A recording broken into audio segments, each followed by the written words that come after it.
Binasbasan po ng ating Diyos. Kahapon po sabi ko, ang sakit din ng lalamunan ko. Pero nung Huwebes na yun, 3 times akong nag-swab. In Jesus' name, negative naman. Sabi ko, Lord, lalabas ako sa Sabado at kakanta ako. Wala po nawang magpara sa lalamunan ko. Kaya kahapon po ng hapon hanggang ngayon, to God be the glory na makabuti ng ating Diyos. Amen.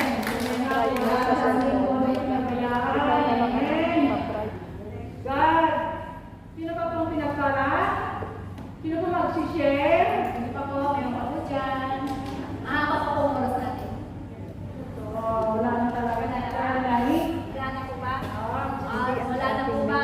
Sige po, dadako na po tayo sa pagpupuri sa ating Panginoon Diyos para sa pamamagitan panalangin at sa worship. Amen. Praise the Lord. Pagpapamanahan po tayo sa pananalangin ni Sister Michelle. At sa Sa panambahan. panambahan po natin ay si Sister Agnes. Praise the Lord. Panambahan po ang ating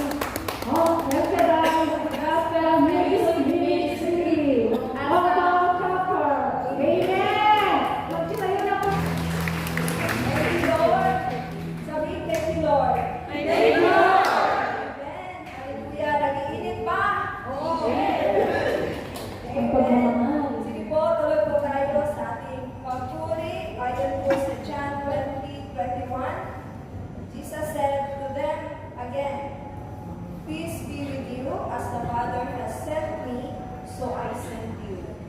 Yun din ang sinasabi ng Panginoon nating Diyos na siyang binigyan ng kapayapaan mula sa Diyos Ama at Kanya din binigay para sa ating mga kapatid. Kaya Lord God, maraming salamat sa lahat ng mga pagpapala, sa kagalakan, sa kapayapaan na iyong pinakatiwala sa aming mga puso't isipan, Lord God. Hallelujah.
Let's sing.